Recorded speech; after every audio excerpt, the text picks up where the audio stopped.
Meus amados irmãos, irmãs, vamos dar continuidade a este assunto que o Senhor tem nos dado aqui nesses dias para meditarmos. Mais uma vez, abram suas Bíblias, aqui no livro de Isaías, capítulo 53, versículo 7, e depois nós vamos retornar para Hebreus, apenas colocando mais um pano de fundo, que nos fará entender o amor do Senhor, esse misterioso amor, que a linguagem humana é completamente inadequada para poder expressar, explicar, definir toda a sua totalidade, todas as suas dimensões.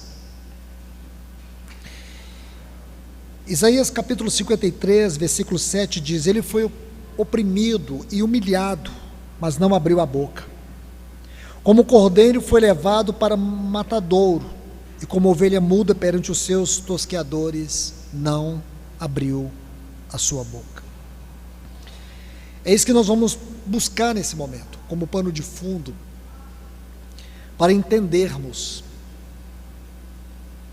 essa salvação pela vida, como hoje, pela vida, pela sua vida no trono, Ele está nos salvando. Mas nunca vamos entender o seu grande amor hoje se nós não compreendermos essa base, essa exposição doutrinária do seu amor. E essa exposição, ela está em fatos, não é uma explicação, é a história da sua vida. Eu quero explicar para vocês agora, irmãos, o que significa como ovelha muda perante os seus tosqueadores. Aqui, quero sugerir dois textos. O primeiro está lá em Coríntios, em 1 Coríntios capítulo 1, versículo 30, quando diz assim: o qual se tornou da parte de Deus. Aí ele vai dizer algumas coisas, porém eu quero que você olhe apenas isso. Ele se tornou da parte de Deus justiça. Justiça. E em 2 Coríntios capítulo 5, o versículo 21 também diz: aquele que não conheceu o pecado, Deus, o Pai, Ele, o Pai, o fez pecado por nós, para que nele fôssemos feitos justiça de Deus. Tomando esses dois textos, nós já podemos compreender o que Isaías disse. Ele não abriu a boca, irmãos. Esse texto de Isaías diz que o nosso Senhor, diante de toda injustiça, de toda maldade, de todas as agressões, Ele ficou mudo, Ele ficou calado. Sabendo nós que a sua palavra, é pela sua palavra, escute isso, a sua palavra criou todo o universo. Diz que sem Ele, sem o Senhor Jesus, nada do que foi feito se fez. Ele ficou mudo enquanto Ele é o verbo, Ele é o falar de Deus. Hebreus diz assim: havendo outrora Deus falado a nós pelos pais, pelos profetas, hoje nos fala pelo seu Filho. Como que o livro de Hebreus define Cristo no capítulo 1? Em primeiro lugar, Ele é o falar de Deus. Ele é o falar de Deus. É por esse falar que Ele sustenta todas as coisas. E não é extraordinário, irmãos, pensarmos que Ele, sendo esse falar, Ele ficou mudo, Ele ficou em silêncio. Observe isso. Ele o fez pecado por nós. Aqui está a chave. Aqui está a chave para compreendermos a nossa justiça. Sabe por que Cristo não abriu a sua boca? Ele não abriu a sua boca porque Ele não estava buscando sua justiça.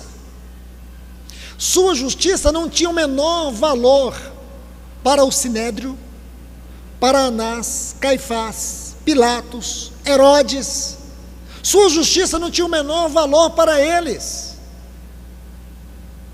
A sua justiça só tinha valor para o Pai. Então Ele não tinha nada o que dizer de si mesmo. Ele não tinha por que se defender. Então Ele se calou. Por quê? Porque a obra da cruz, a justiça da cruz, não era um pagamento de Deus ao diabo para nos libertar.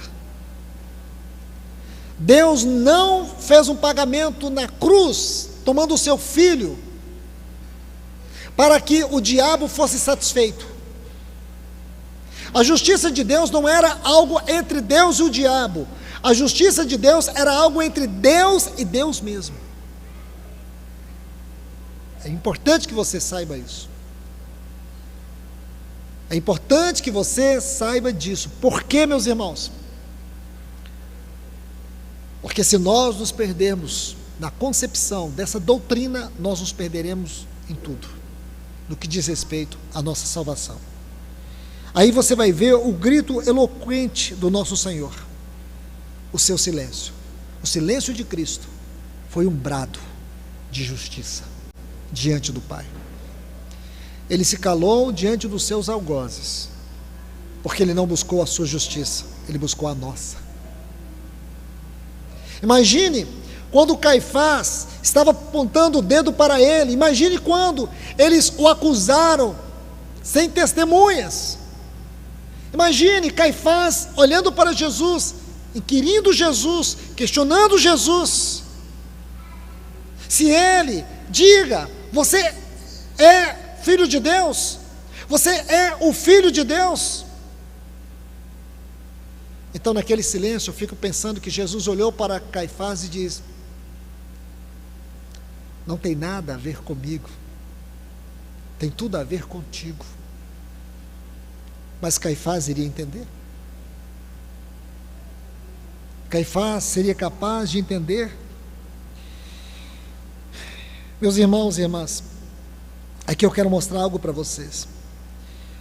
Vamos ler alguns textos rapidamente, para nós entendermos aqui. 3 ocasiões em que o Senhor ficou calado em todo esse processo do juízo sobre ele.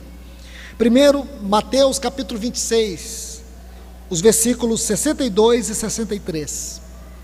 Mateus capítulo 26, diante do sumo sacerdote.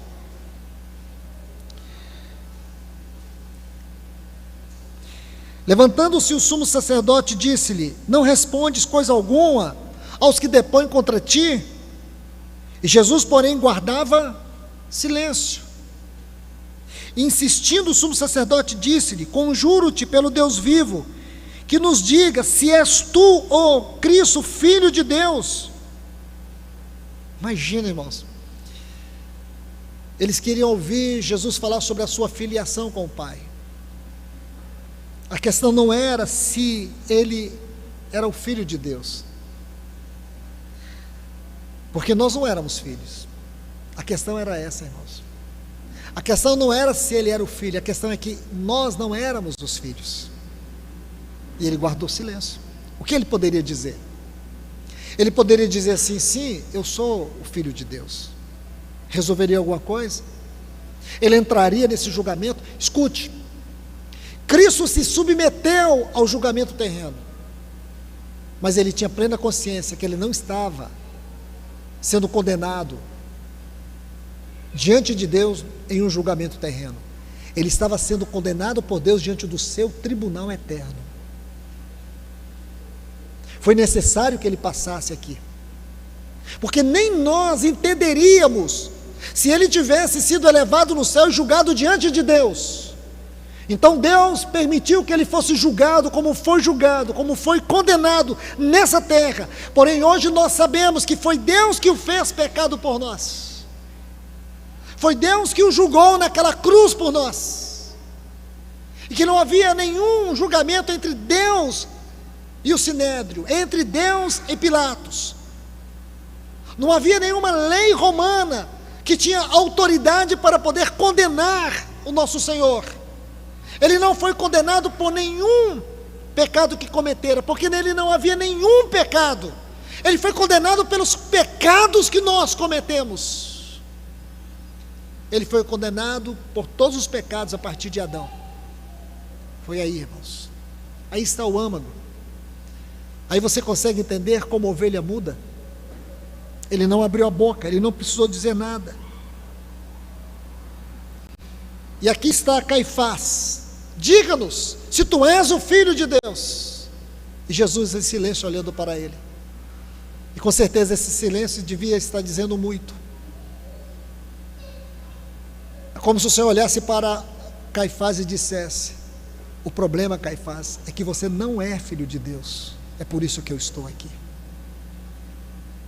O problema é que você não é filho de Deus. Vamos para um outro texto, Marcos capítulo 15.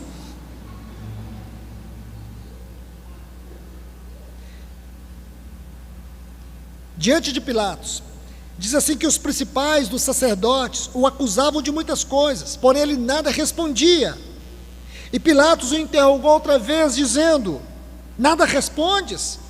Veja quantas coisas testificam contra ti. Mas Jesus nada mais respondeu, de maneira que Pilatos ficou impressionado. Irmãos, nele não havia pecado, contra ele não havia condenação, porém contra nós sim, contra nós havia condenação. Ele não era o culpado, nós somos os culpados, ou éramos os culpados. Nós éramos os culpados, era a nossa culpa. É só você ler Gálatas, capítulo 5, versículos 19 a 21.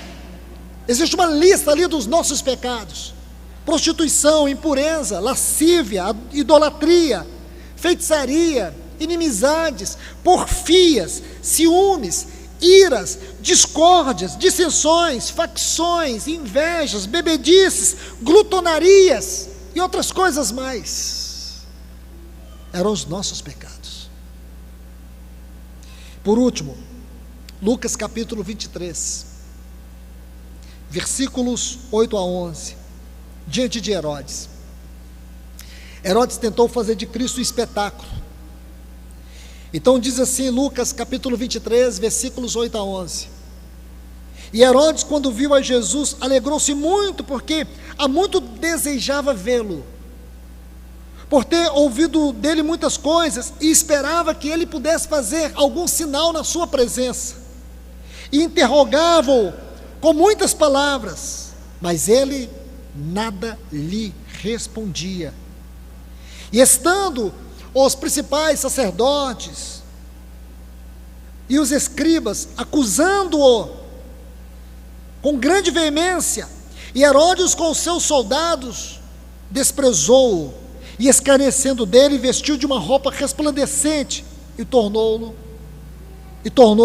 a enviá-lo a Pilatos. Então ali estava Herodes tentando fazer da morte de Cristo um espetáculo. Sua morte, irmãos, na verdade foi o maior acontecimento do universo. A morte de Cristo foi o maior acontecimento do universo. Ele não abriu a sua boca mais uma vez. E por que ele não abriu? Porque ninguém ali seria capaz de entender a dimensão do seu juízo, do seu julgamento, da sua condenação. Ele não abriu a sua boca porque jamais Herodes e todos os seus soldados e todos aqueles principais sacerdotes não tinham a menor condições de compreender a dimensão do juízo que estava sobre ele. Agora, por favor, eu quero fazer 4 citações no Novo Testamento que dão um testemunho da integridade do nosso Senhor. O primeiro texto eu já citei, 2 Coríntios capítulo 5, versículo 21, diz que ele não conheceu o pecado. Agora o segundo texto está em Hebreus capítulo 4, versículo 15, diz que ele foi tentado em todas as coisas, porém sem pecado. O terceiro texto está em 1 Pedro, capítulo 2, o versículo 22, onde diz, o qual não cometeu pecado.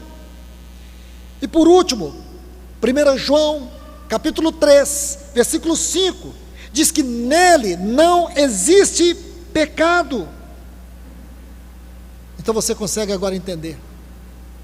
Meus irmãos e irmãs, é debaixo deste quadro que nós estamos para meditar no nosso Senhor, meditando tudo que Ele fez por nós. E agora a gente pode contemplar neste livro de Hebreus, Neste livro que traz uma definição gloriosa, porque a grande ênfase deste livro é nos mostrar o nosso Salvador por outro ângulo, mostrar a salvação pela sua vida, porque aqui nós já tivemos uma visão, uma exposição doutrinária dessa salvação pela sua morte, tudo o que ele fez, é um quadro indescritível. Passaríamos toda a nossa vida, como acabaram de dizer aqui o nosso irmão Sartorati, e não seríamos capazes de poder explicar este amor. Então agora, o escritor aos Hebreus vai nos fazer compreender, nos ajudar. E eu parei na última sessão, no capítulo 2, versículo 18, pois naquilo que ele mesmo sofreu, ele sofreu. Não carece mais descrever o seu sofrimento. Ele sofreu. E diz que ele é o nosso precursor, como nós vimos no capítulo 6, versículo 19, aqui desta epístola aos Hebreus. Aquele que primeiro entrou à frente, passou à nossa frente. Agora o que é lindo que Hebreus diz, que ele passou à nossa frente, abrindo um caminho. Não havia nenhum caminho, irmãos. Por que não havia um caminho? Porque desde que Adão caiu, e ele foi expulso do paraíso de Deus, colocou-se uma espada inflamada, impedindo o homem de entrar. Ninguém entrou. Depois que Adão saiu, ninguém, nem o homem pôde entrar. Mas houve um grande homem, Filho de Deus, que encarnou.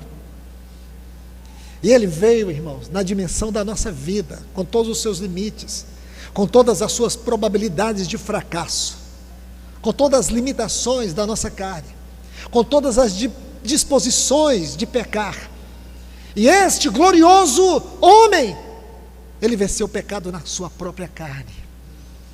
E agora, ele vai até a cruz. Por que não dizer, ele vai ao Getsêmani, ele vai até a cruz, ele vai até o inferno. E não houve nada, não houve ninguém que pudesse tocá-lo, ninguém que pudesse condená-lo, ninguém que pudesse impedi-lo, porque agora diante do Pai, ele satisfez, ele pagou toda a nossa dívida de pecado, de condenação e de culpa. E agora, meus irmãos, sabe o que ele fez? Ele ascendeu. Ele não fez da sua ascensão aquilo que aconteceu no caminho de Emaús, quando ele aparece repentinamente para aqueles 2 discípulos, e depois desaparece sem eles ver. Não, ele não fez isso. Ele convidou os seus, e os levou até Betânia, e ali ele deu as costas para Jerusalém, e ele colocou sua face voltada para Betânia, e ele vai ascendendo diante deles, e eles vão olhando. Sabe o que ele estava fazendo, irmãos? Quando nós falamos da ascensão do Senhor, você precisa ter isso em mente. A ascensão do Senhor foi o caminho que ele fez para nós. Ele abriu um caminho. Ele foi abrindo esse caminho que nós encontramos aqui na Epístola aos Hebreus, onde tem tanta ênfase sobre esse caminho. Ele abriu esse caminho. Agora, irmãos, aquela espada da justiça de Deus que foi cravada sobre ele, aquela espada que impedia que o homem entrasse e desfrutasse da árvore da vida, agora essa espada foi tirada e foi cravada nele lá na cruz. O caminho se abriu de volta. Agora não é da árvore da vida do paraíso que nós podemos comer, nós podemos comer dele, podemos beber dele, e lembrando da sua morte e aguardando a sua volta. Que lindo é isso, irmãos, porque ele sofreu. Ele sofreu. Agora, por favor, vamos para o capítulo 4, vamos ler com detalhes, vamos ler devagar, a partir do versículo 14. Tendo, esta é uma palavra-chave na Epístola aos Hebreus. Tendo, essa palavra, ela vem de um vocábulo grego que significa uma posse. Uma posse que ninguém pode te tirar. Uma posse que envolve segurança, uma posse que envolve certeza. Então, sempre que você encontrar essa palavra em Hebreus, tendo, ela ocorre em alguns lugares. Em vários lugares você vai encontrar esta palavra. Então veja aqui, diz: tendo, portanto, um grande sumo sacerdote. Olha esta frase: que penetrou os céus. Isso aqui está falando da ascensão. E deixe-me colocar um ponto muito importante. Jesus, ele não era sumo sacerdote. Não. Ele tinha a posição de filho de Deus. E deixe-me dizer alguma coisa: 11 vezes, nessa epístola aos Hebreus, Jesus é mencionado como filho. Agora é importante nós dizer que a ideia que nós temos de filho, segundo a tradução da Bíblia, é uma ideia semítica. Essa ideia semítica nos traz uma percepção de inferioridade, de dependência. Porém, não é esta a ideia bíblica. A ideia bíblica é que filho fala de igualdade de natureza, inerência trinitária, porque a Trindade é Deus em 3 pessoas: Pai, Filho e Espírito Santo. O Filho é Deus com Deus, coexistente e coinerente. Ele não é um filho no sentido inferior. Ele não é um filho que traz-nos a ideia daquele que foi gerado. Ele é filho por geração eterna. Ele é inerente, coexistente. É isso que fala o termo filho no que diz respeito a Jesus. Quando diz o filho primogênito da criação, a palavra ali não é que ele é o primeiro criado, mas é aquele que tem preeminência sobre toda a criação. Então, muito cuidado, irmãos, porque a primeira coisa que nós precisamos entender no livro de Hebreus é que ele é filho. E filho, irmãos, no livro de Hebreus, de uma maneira didática, nos mostra Cristo na eternidade passada. Então, o que o livro de Hebreus quer nos mostrar é que aquele filho da eternidade passada, ele é o nosso sumo sacerdote na eternidade presente e futura. E quando você liga isso tem que estremecer o nosso coração. Isso tem que nos esmagar. Porque imagina, irmãos, que aquele que chega diante de Deus para interceder por nós, em primeiro lugar, ele é filho. E em segundo lugar, ele é o sumo sacerdote. Este é o assunto do capítulo 7. E você vai ver 5 vezes na Epístola aos Hebreus dizer que ele é sacerdote para sempre. Ele se tornou o nosso sumo sacerdote. Ele não era. Então o que ele era? Ele era só o Filho eterno. Ele só era o Filho unigênito.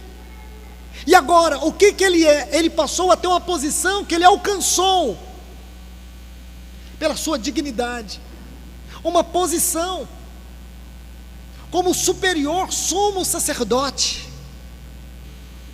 Como sumo sacerdote, ele se tornou este sumo sacerdote para nós. E ele é sumo sacerdote dos bens realizados. Quais são os bens realizados?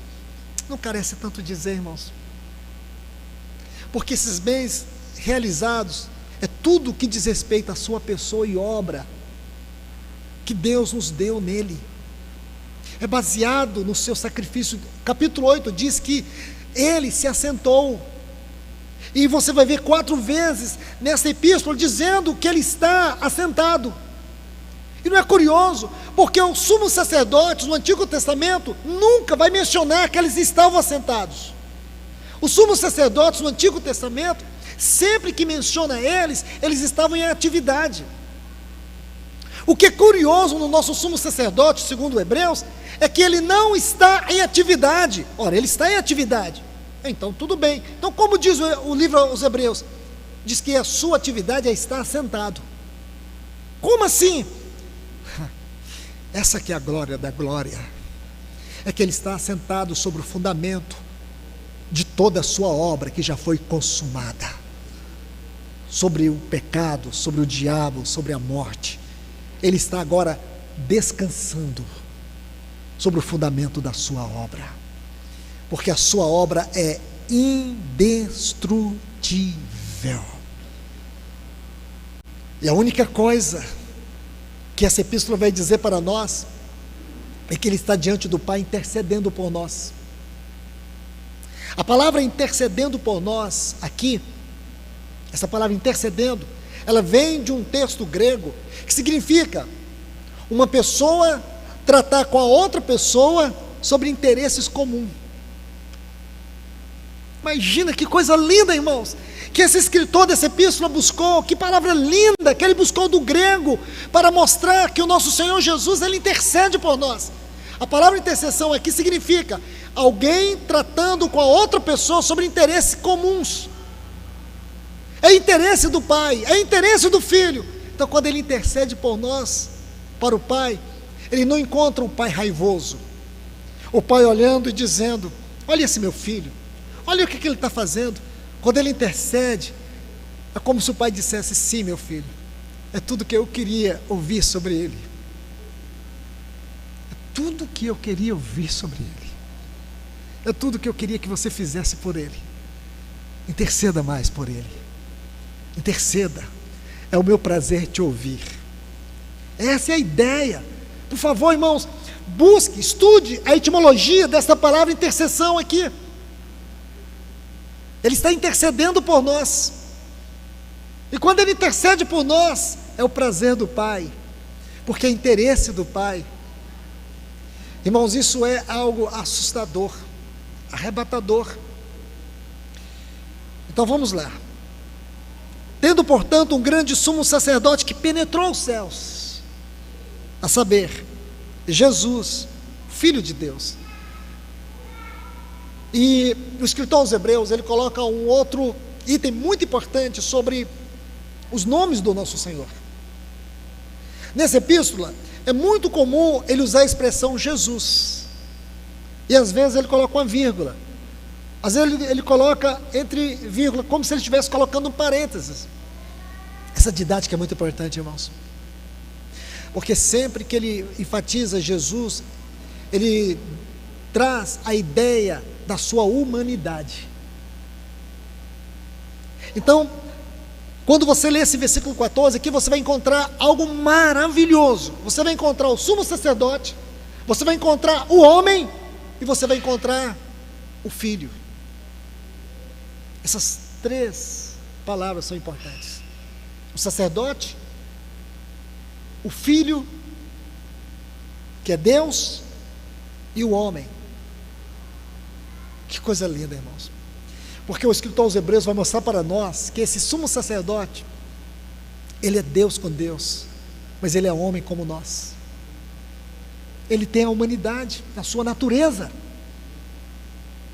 as duas naturezas em uma pessoa, em um sumo sacerdote. No que concerne a Deus, ele entende tudo, porque ele é coexistente com Deus. Ele sabe a dimensão da justiça de Deus, ele sabe a dimensão da misericórdia de Deus, ele conhece a dimensão do amor de Deus, e como homem, ele conhece as profundezas das trevas do nosso coração, ele conhece os limites das nossas fraquezas, a nossa dor, ele conhece tudo isso. Agora você vê que sumo sacerdote completo existe no trono de Deus por nós. Então quando ele chega diante do Pai, ele é um com o Pai, mas ele é um conosco também. Ele é um comigo, ele é um com você. Ele sente a dor que está no seu coração. Ele sabe exatamente a dimensão da sua fraqueza, e Ele está lá por você.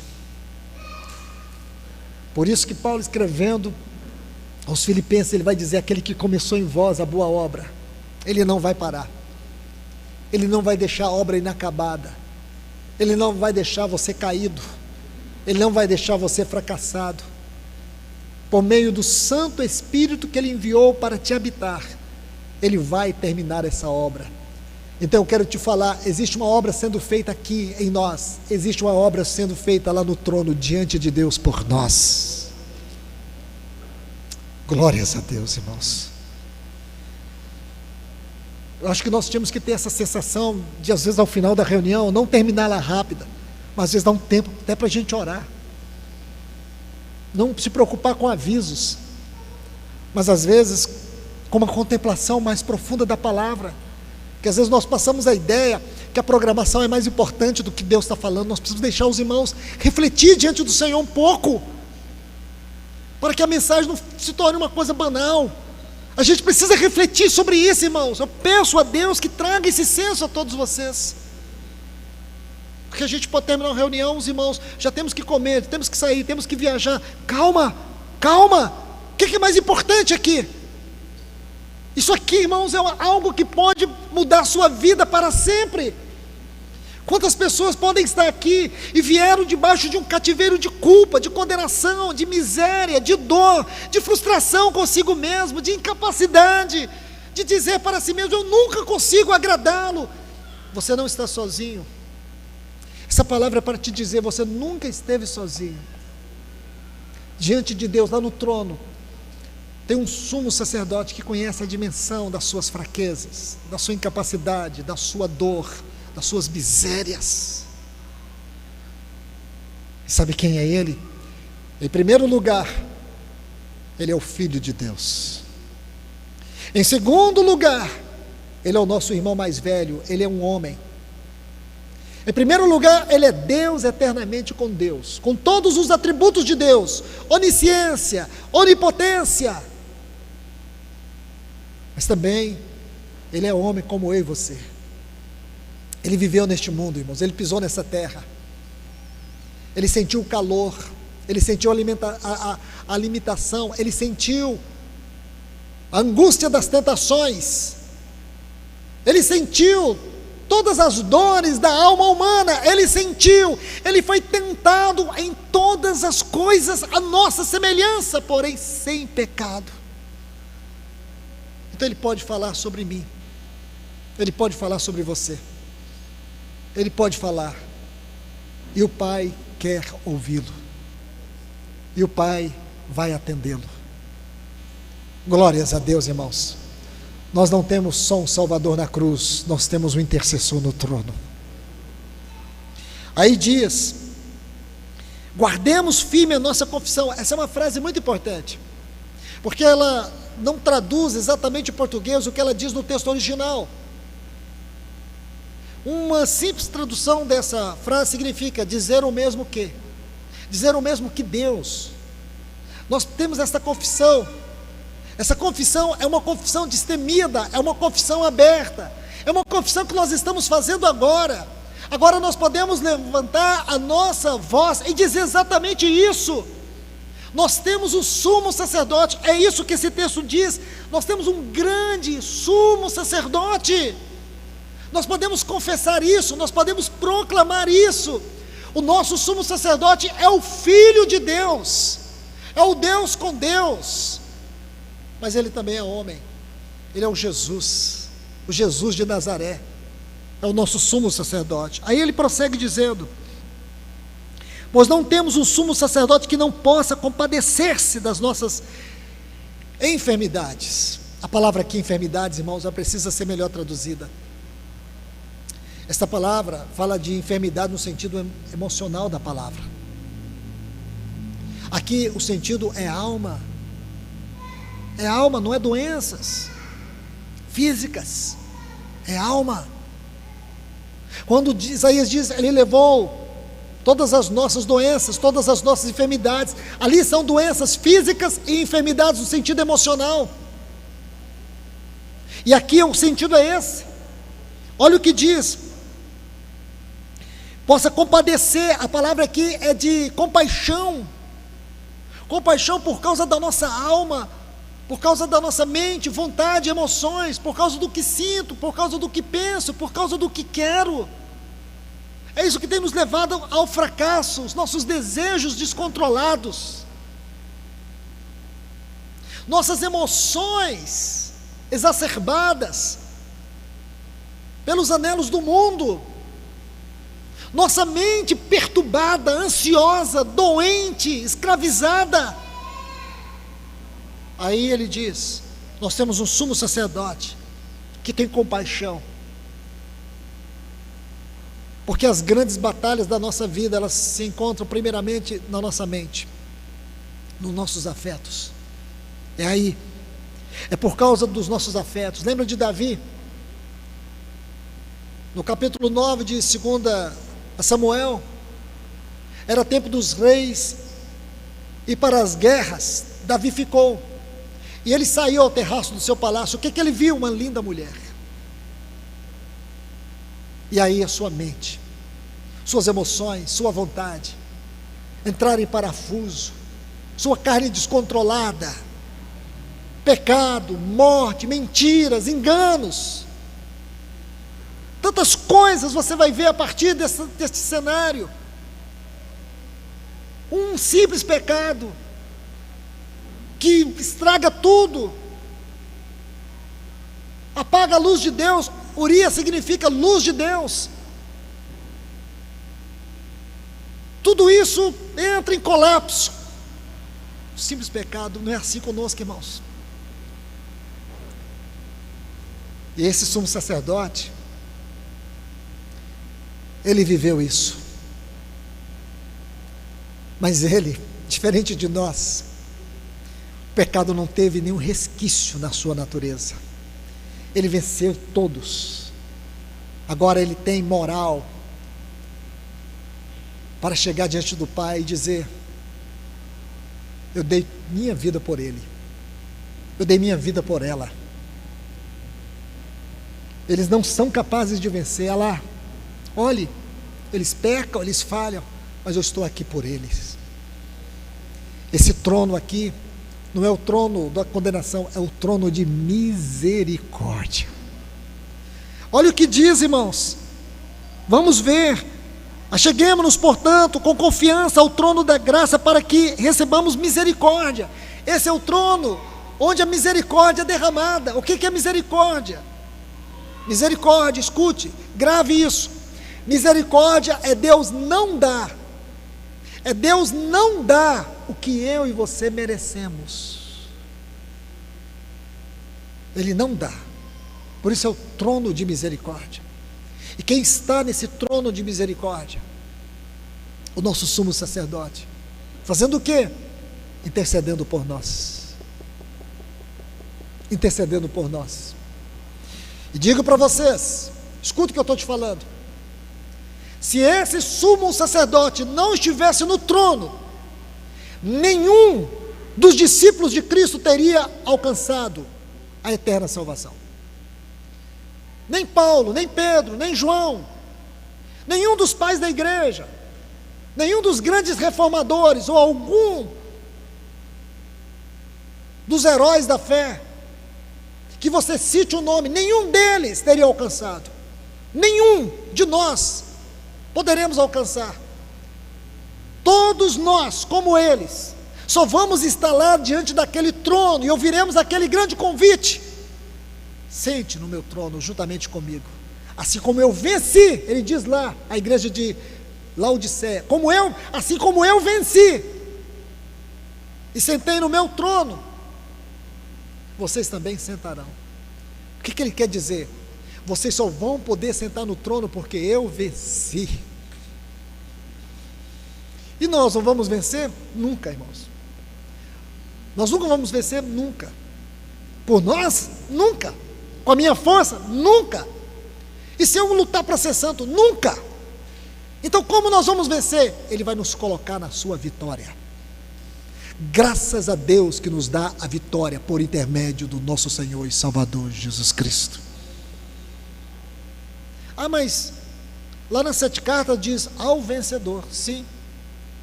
Então o vencedor não é o que vence. Lá em Romanos capítulo 8 diz que somos mais que vencedores. Sim. Somos mais do que vencedores, porque foi Ele o precursor, foi Ele que abriu o caminho, Foi Ele que venceu o mundo, a carne, o diabo e a morte, e foi Ele que se tornou a nossa vitória. Foi Paulo que disse em Filipenses 4, eu posso todas as coisas naquele que me fortalece. Não pense que você pode todas as coisas. Nós não podemos todas as coisas. Só podemos todas as coisas naquele. Se você tirar naquele, você não pode nada. Nós só podemos porque Ele é a nossa vitória. Este é o grande segredo. Não pense você que Cristo fez 95% e você fará 5%. Se Deus nos deixar entregue a nós mesmos, o que nos aguardará é o inferno. Mas graças a Deus que Ele nos colocou debaixo do cajado e da vara do bom pastor. Aqui está. Então perceba isso, irmãos. Deixe-me ler outro texto com vocês aqui, por favor. Capítulo 6. Me perdoe, capítulo 5, me perdoe. Vamos devagar. Se não der, a gente não lê os restantes. Mas vamos ler o capítulo 5 primeiro.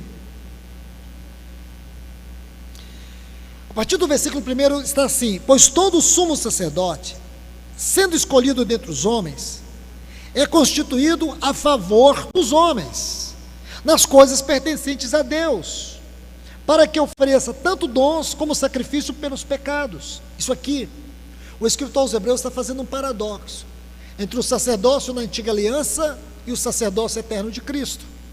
Aí diz, o qual possa condoer-se dos ignorantes. A palavra ignorantes aqui é dos que são incapazes. Essa palavra é tudo, irmãos. Ela é tudo o que eu disse anteriormente. Nós somos incapazes de agradar a Deus. Você só pode agradar a Deus em Cristo, porque Cristo foi o único homem no qual Deus encontrou toda a satisfação. Você tem um filho muito maravilhoso, não tem? Então um dia seu filho chega para você: pai, tirei nota 10. Tirei nota 10. Você vai ficar orgulhoso, seu filho. No outro dia o filho risca seu carro. Você fala: meu filho, mas foi seu maravilhoso filho que tirou nota 10. Aí outro dia o filho chega lá e fala: pai, o senhor mandou eu limpar a casa, lá, limpar o quintal, limpei tudo. Você diz: nossa, meu filho é maravilhoso. Aí outro dia você abre a porta do quarto, está lá o seu filho vendo filmes pornográficos. Meu Deus, meu filho. É assim. É exatamente isso. Desilusões. Não é verdade? Então imagine como que seria Deus conosco se não tivesse Cristo. Quando Deus olha para nós, irmãos, Ele vê tudo que aconteceu no Calvário. Quando Deus olha para nós, Ele vê Cristo. Ele olha para Cristo. Paulo disse: não sou eu quem vive, é Cristo que vive em mim. E esse viver que agora vivo na carne, eu vivo pela fé no Filho de Deus, naquele que se entregou por mim. Se não for por Cristo, irmãos, está tudo acabado. Olha o que diz: ignorantes e dos que erram, porque ele também está cercado de incapacidades. Incapacidades. Assim era o sumo sacerdote no Antigo Testamento. E por essa razão deve tanto pelo povo como também por si mesmo oferecer sacrifício pelos pecados. Então, como que era feito o sacrifício na antiga aliança? No dia da expiação, primeiro era separado 2 bodes, certo? O cordeiro e o bode. Aí como que era feito isso? O sumo sacerdote, ele tinha que pegar um outro sacrifício, para ele tinha que oferecer um sacrifício por si mesmo, depois pela sua casa. Aí ele tomava um cordeiro, sacrificava pelo povo e entrava até o lugar santíssimo, e ele, irmãos, não poderia ter nenhum pecado naquele dia, porque primeiro ele fez sacrifício por si, pela sua casa.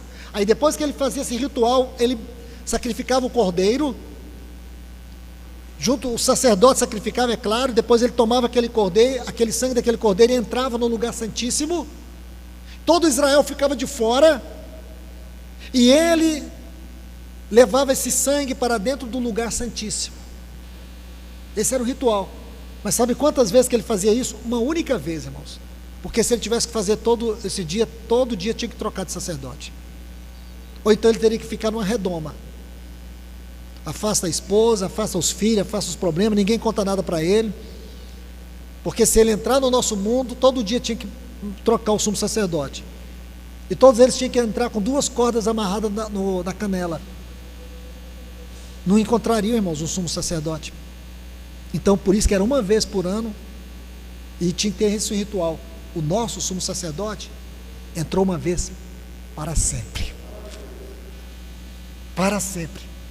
e fez um único sacrifício, ele não precisa fazer mais nenhum outro. Você já viu, irmãos, que algumas comunidades pedem tanto sacrifício, quebra disso, quebra daquilo, quebra maldição, quebra não sei o que, quebra isso, rodeia 7 voltas, o local de reunião, 7 isso, 7 aquilo. Irmãos, isso é uma coisa maligna, isso é do inferno. Se Deus tem que quebrar a maldição hereditária, eu pergunto, o que Cristo foi fazer lá na cruz por nós? Ele quebrou tudo, ele apagou tudo. Entende, irmãos?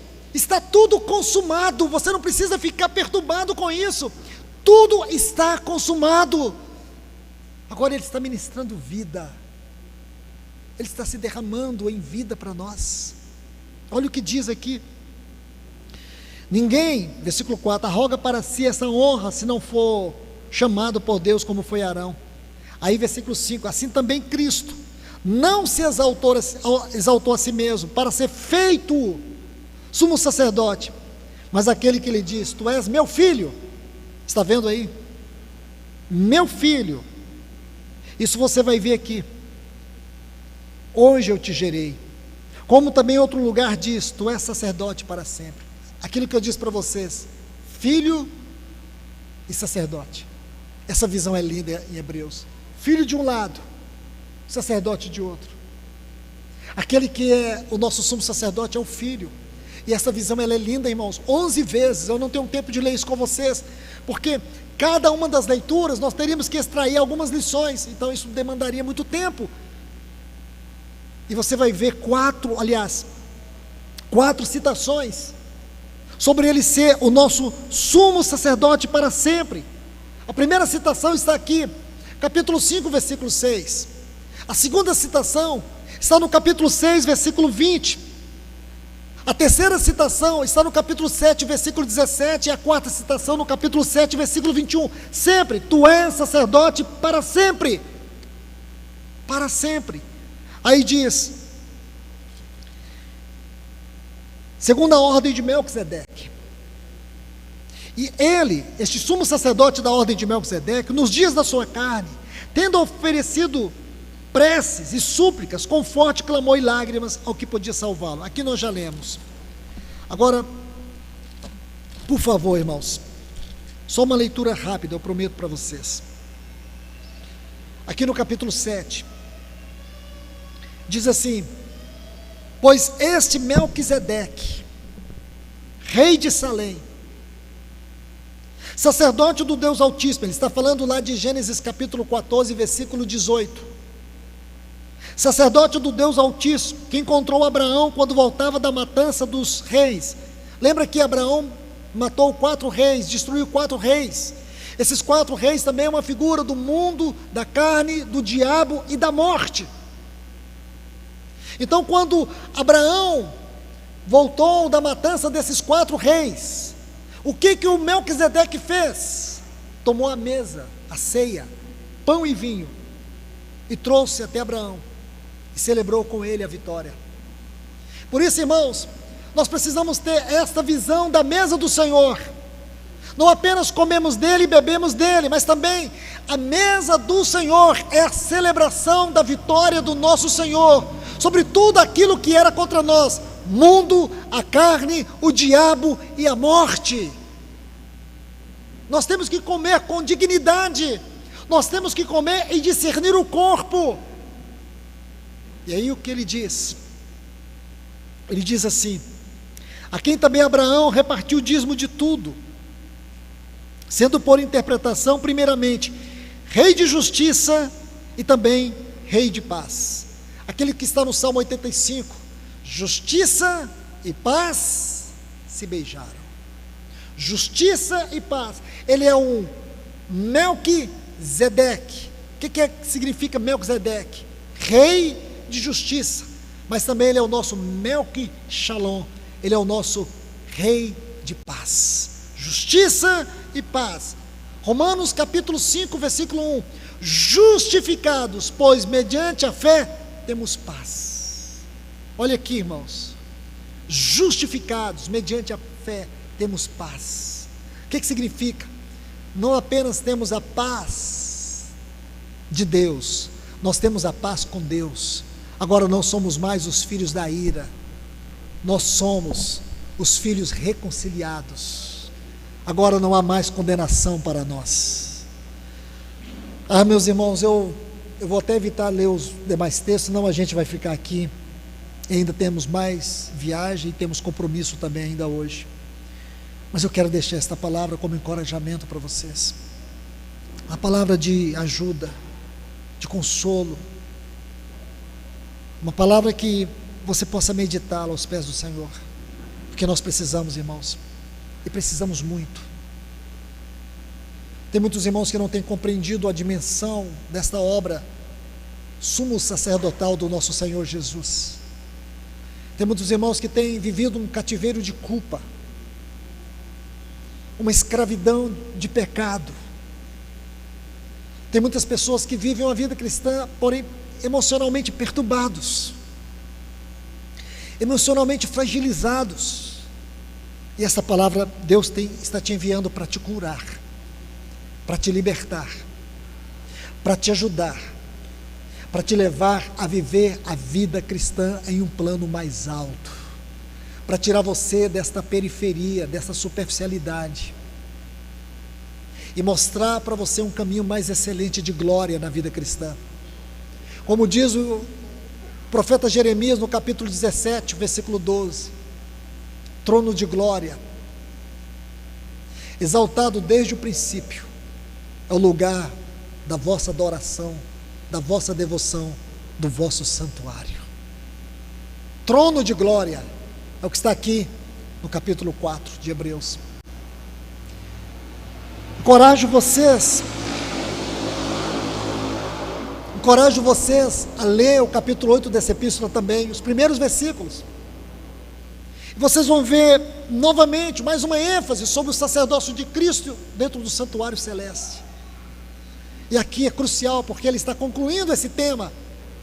E ele vai concluir mostrando algo para nós, que ele ministra dentro de um santuário. E é isso que nós precisamos ver, irmãos. Que nesse santuário tem um trono para nós. Não é um trono de condenação, é o trono da misericórdia. E aí nós, para concluir este assunto, você tem que ler o capítulo 10. Comece a ler desde o versículo 17. Então você vai ver algo maravilhoso. E a conclusão está no versículo 19. Tendo, pois, intrepidez para entrar no Santo dos Santos, pelo vivo e novo caminho que Ele nos abriu pelo seu sangue. Aí ele vai concluir dizendo que nós temos um grande sumo sacerdote sobre a casa de Deus. Então nós podemos viver a vida cristã com muita alegria, irmãos. É hora de nós descobrirmos isso na vida cristã. Tem muitos irmãos oprimidos, deprimidos, confusos, perturbados, desanimados. Não é hora para isso, irmãos. Essa mensagem vem para nos libertar. Essa mensagem vem para nos tirar dessa mediocridade e nos colocar no lugar onde nós devemos estar como igreja do Senhor Jesus. Os cristãos primitivos eram muito mais limitados em termos de sociedade, em termos de condições e muitos outros aspectos. Eles sofriam muitas perseguições piores do que nós. Eles não tinham a liberdade que nós temos, eles não tinham os recursos que nós temos. Eu vou dizer algo para vocês. Se Deus permitisse que um cristão que viveu a vida da igreja primitiva entrasse, estivesse conosco desde a primeira reunião, e ele ficasse aqui até agora, ouvindo essas palavras, e se fosse lhe dada a oportunidade para dizer alguma coisa, sabe o que ele diria olhando nos nossos olhos? Vocês são uma seita. Vocês são uma seita. Vocês não são o corpo de Cristo. Porque como pode vocês saber tudo isso e viver tão tímidos? Porque no nosso tempo, quando nós orávamos, nós tínhamos certeza que os céus se abriam. Quando o nosso irmão Pedro, ele foi preso, ele estava lá na prisão, não foi o anjo que soltou Pedro, foi a oração que liberou o anjo. Fomos nós que oramos. Só porque nós oramos, um anjo libertou Pedro. O anjo só foi o instrumento da nossa oração. Era assim que a gente vivia. As verdades de Cristo saltavam diante dos nossos olhos, no nosso coração. Os irmãos tinham prazer de sofrerem perseguição pelo Evangelho. Os apóstolos tinham prazer de serem açoitados por causa de Cristo, de sofrer por causa de Cristo. E vocês estão aí com medo de quê? Pandemia, de morte. Nós tínhamos prazer de morrer, porque nós sabíamos que do outro lado da eternidade, aquelas mãos furadas nos recebiam. Era assim, nós tínhamos alegria em viver Cristo. Vocês estão retrocedendo? Vocês estão emocionalmente doentes? Não, o nosso sumo sacerdote sempre esteve do nosso lado diante do Pai. Sério, irmãos, com certeza algum cristão primitivo, se pudesse viver o que nós estamos vivendo nos nossos dias, eles sairiam correndo pelas ruas com a mão na cabeça e dizer: onde está a igreja do Senhor? Cadê o povo do Senhor? Cadê o povo que tem o leão da tribo de Judá? Cadê o povo que os seus nomes estão escritos no livro da vida? São esses tímidos, são esses irreverentes, são esses com uma fé mórbida. Não, irmãos, é lógico que eu estou com ironia, mas me perdoe, não é tempo para isso não, irmãos. É tempo de o mundo conhecer que existe um povo alegre, destemido, ousado, que não tem medo de vacina, que não tem medo de coronavírus, que não tem medo de câncer, que não tem medo de nada, nada. De uma coisa melhor do que Cristo, mais de Cristo. Então, meus irmãos, não desanime, não retroceda, avance, porque Ele está voltando. Ele está voltando. E um dia Ele será glorificado em todos nós. Que Deus vos abençoe. Senhor, nós te agradecemos, nós te bendizemos, nós te adoramos, Senhor. Nós te louvamos por tudo aquilo que o Senhor é para nós. Obrigado, Senhor. Obrigado, meu Senhor. Obrigado por tudo. Que tuas boas mãos possam nos conduzir, Senhor, com a tua vara e com o teu cajado de amor, nos guardando, nos disciplinando, para que um dia nós sejamos conformados à tua imagem. Obrigado, Senhor.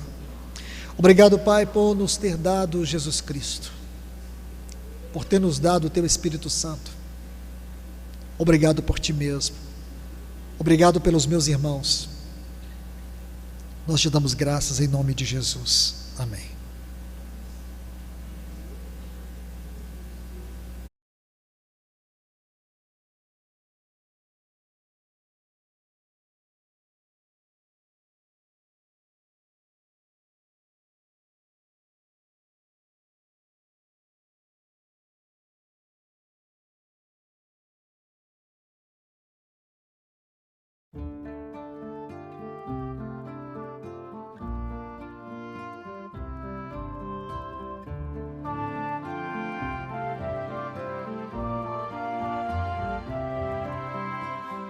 Espero, minha alma, que o Senhor fará.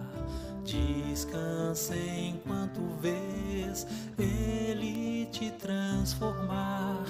Olha, pois Ele não tardará. Quebrou e disse: vou restaurar. Quebrou e disse: vou restaurar.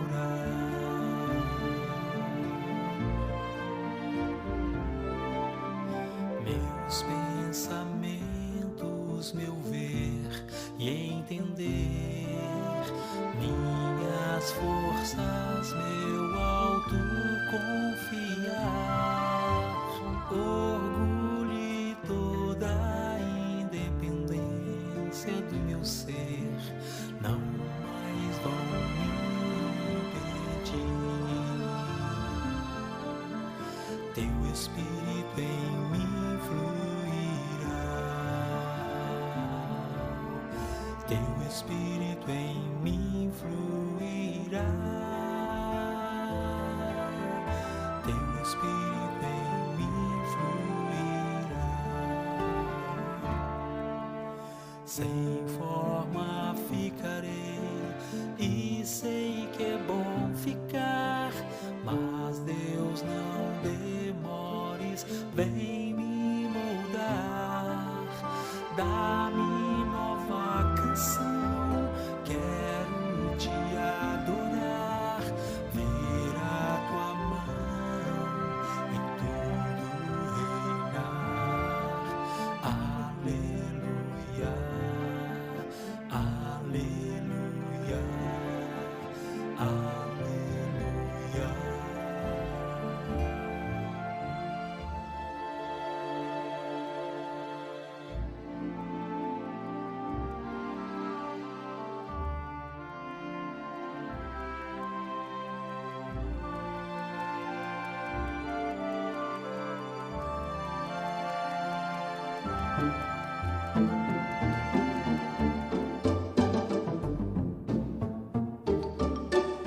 Mais de Cristo eu quero ver, mais do seu amor obter, mais da sua compaixão, mais a sua mansidão, mais de Cristo, mais de Cristo, mais do seu puro e santo amor, mais de ti mesmo, ó Salvador.